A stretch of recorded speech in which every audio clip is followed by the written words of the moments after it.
Jose and I will talk a little bit about later on in a sidebar with the Workforce Innovation Opportunity Act to get vet paid certifications. So we were leveraging those funds to get the veterans paid up for those certifications, but the businesses benefit from it too. Right now, I'm on what they call critical missions at Amentum. And prior to that, I was at PAE. PAE was acquired by Amentum. Amentum acquired DynCorp. If anybody knows what DynCorp is, they've been in aviation for 50 plus years.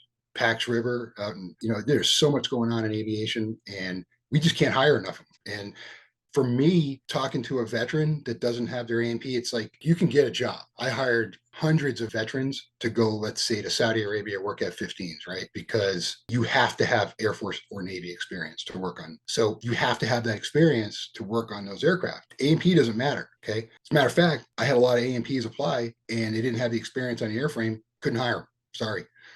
Doesn't mean that they're any less. It just means what it comes down to is what they need in the job description. So what I was able to do was leverage my previous experience from working at the Career Source, learning about MOSs, AFSCs, and Department of Labor job codes, which a little interesting factoid,